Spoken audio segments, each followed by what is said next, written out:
All right, folks, let's talk about Concord. And you know, my thoughts on this are even a surprise to myself. I really thought it would be super generic and lame, and in some ways, it kinda is. But I actually really enjoyed playing it this weekend, and there were some parts that pleasantly surprised me. However, the big question is what Concord offering enough? It's fighting an uphill battle here, and it's putting itself into a genre with some very, very big and popular games. So let's go ahead and dive into all that. Hello everyone, I'm Troy, and yes, I played about 5 hours of the Concord beta. It ran from July 12th to 15th and was available to PC pre-orders and PlayStation Plus members, which I myself played on the PS5. So I'm gonna give a brief overview of its development thus far, as well as how some of the marketing has been received by gamers, as this is important to understand where expectations are. Then I'll go ahead and move into what I think about Concord and its potential now that I've actually been able to sink my teeth into it a bit. So Sony and PlayStation, they've always been known for their single player, narrative heavy games, but recently they've kind of had a big push to put out more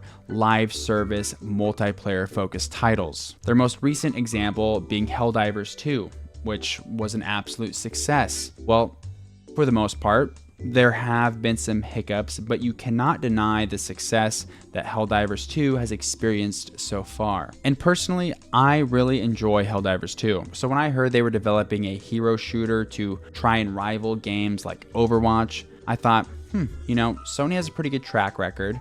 They know how to make good games. Overwatch 2, I enjoy, and it's fun, but it also is kind of a joke right now. So I definitely got to check this out. In comes Concord. And so far, its reception online has been nothing short of abysmal. So what the hell is Concord, and why has a game not even released yet been received so poorly? Well, it's essentially just Sony's stab at the already oversaturated hero shooter genre. It has extremely clear inspirations from Overwatch, as well as like some visual and aesthetic flavors from Marvel's Guardians of the Galaxy. Literally think Overwatch mixed with knockoff Guardians of the Galaxy, which this sort of derivative look and feel is the main reason why Concord is getting so much flack online. However, I never really truly resonated with all the hate that Concord is receiving. Sure, some of its look does seem a bit derivative, but honestly, a game that is a mix of Overwatch and Guardians of the Galaxy kind of sounds cool on paper, not gonna lie, so there is some potential there. The derivativeness could be funny at best and cringe at worst, sure, but there wasn't quite enough cringe to turn me off. So I wanted to check out Concord with an open mind. Plus, gameplay is always king. You should never judge a book by its cover. It also helped that Overwatch 2, or should I say Overwatch 1.2, was kinda disappointing for me. So I do think there is some space for a new shooter to capture my attention. Another big part of the hate that Concord receives online is people are calling it woke or whatever because the characters have pronouns in their bios. Shocking, I know. I'm not gonna talk about this much, but I do just want to say, you know, if this triggers you, relax, because it in absolutely no way affects how enjoyable or good the video game is. It's literally some text in the corner of the screen that maybe has a chance for someone out there playing Concord to relate to a certain character in a positive way. If you think helping people feel represented in a non-historical sci-fi game with aliens is a political statement of some kind, it's not. You're making it political. And if any of that offends or triggers you, you're fucking weird.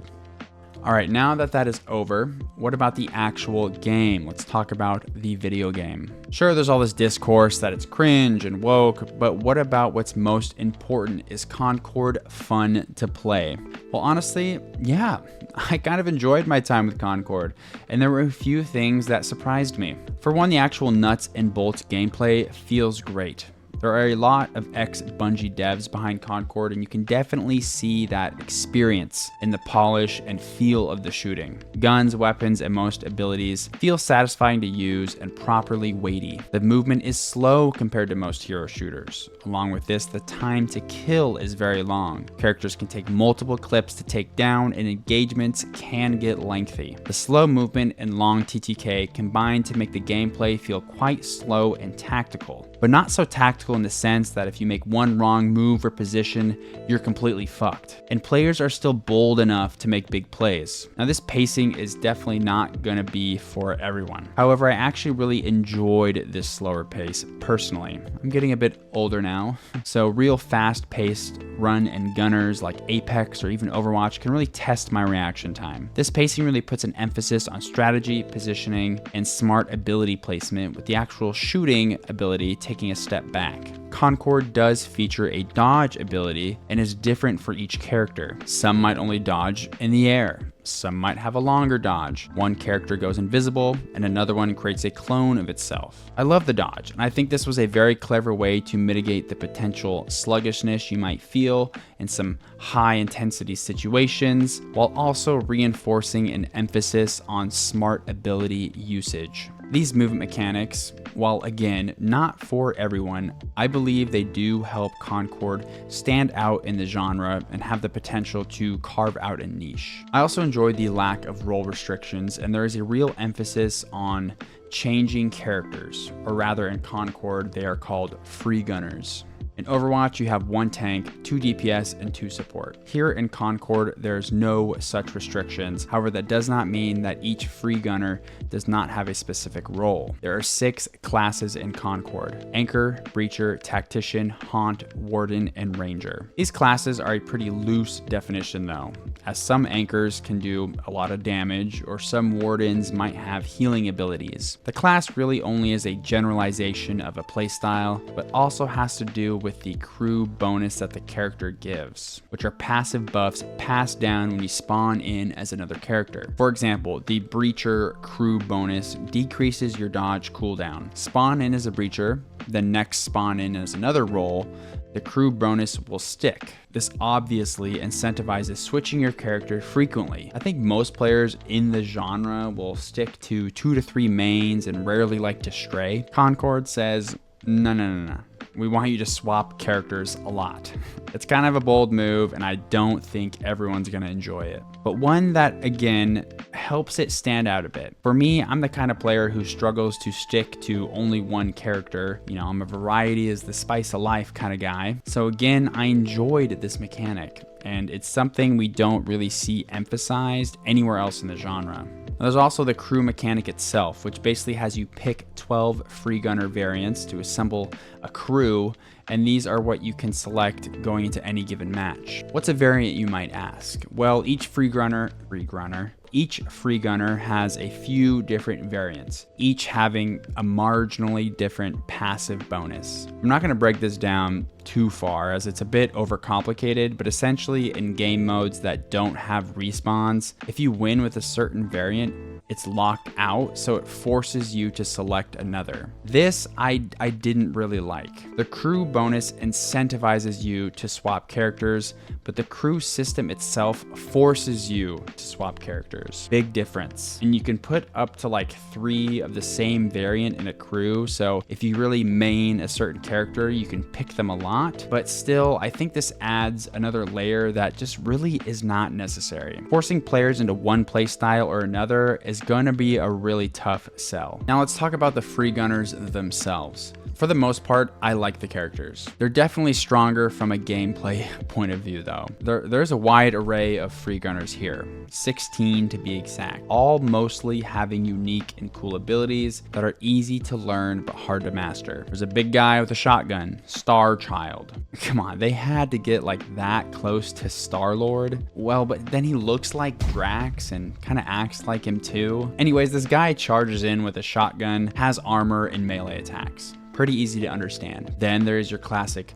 sniper with mines and a nice little high jump. Then there's Farah, Roka, lady who can float around and shoot rockets. There are some more unique ones here, sure, such as this trash collecting robot and this fire lady with a crossbow. But if you couldn't tell, some are definitely just ripped off from Overwatch. But that doesn't necessarily mean they are bad or don't have their own twists, just unfortunately a bit derivative. Now from a design and visual standpoint, yes, some of these are definitely Guardians of the Galaxy-esque. Like this dude reminds me of Yondu so much. And I already pointed out Drax, but like Jabali kind of has a cool looking hat. and I enjoy a lot of the color palettes used here, but then some are just kind of bad. Like Teo, your standard soldier character with smoke bombs and an AR. This guy looks like he's wearing fucking hockey pads. What the fuck is this? And Daviers, I don't know if I'm saying that right.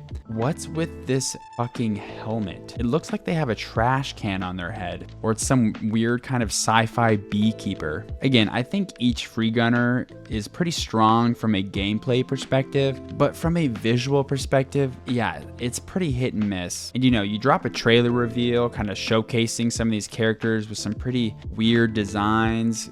Yeah, you're gonna get a lot of hate. There's like no character that I looked at and went, wow, that person looks badass. It's all just kind of meh. Let's go ahead and cut to the chase though.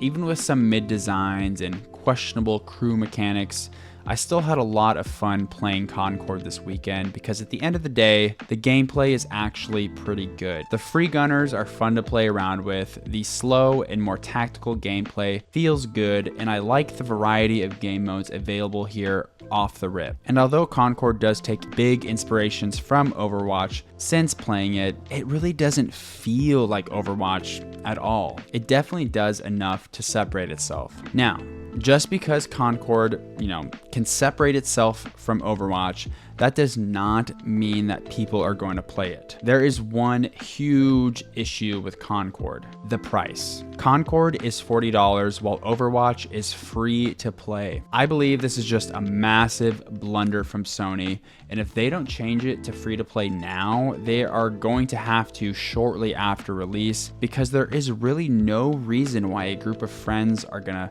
make that jump from Overwatch to Concord. Or any hero shooter for that matter. Valorant, Apex, Team Fortress 2, these are all free to play. Concord also doesn't have a big, massive hook to bring people in. It's more of a small amount of tiny hooks that may or may not be your thing, like slower gameplay, longer TTK, a fresh crew mechanic, emphasizing swapping characters. These are all kind of interesting and just like little hooks you might vibe with, but there's nothing like massive that's gonna make people say, we gotta try out Concord. Why Sony had the absolute gall to charge $40 up front for this game is honestly baffling. Concord will flop until it is free to play, and then at that point, maybe it'll take off, which honestly, yeah, is a shame, because what they have here is actually kind of fun. It seems like this could be a solid hero shooter and carve out its own niche, but who knows? Honestly, we're gonna have to see. As for me, I'm probably gonna buy it and play it because personally, I really do enjoy the slower gameplay,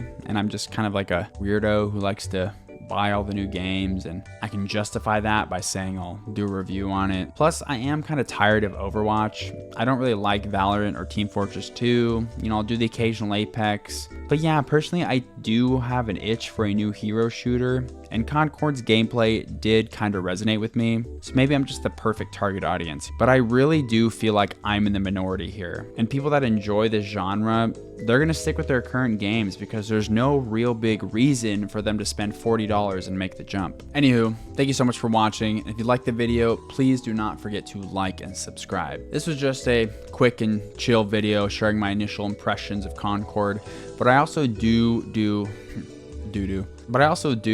full reviews and tier lists and other cool things like that. Also, let me know down in the comments, what do you think of Concord if you have played it, or if you haven't, how does it look? And if you're just gonna say it's whatever, please just save yourself the time and don't. Let's just actually talk about, the substance of the video game. Anyways, thanks again, and I hope you have a wonderful day. Bye-bye.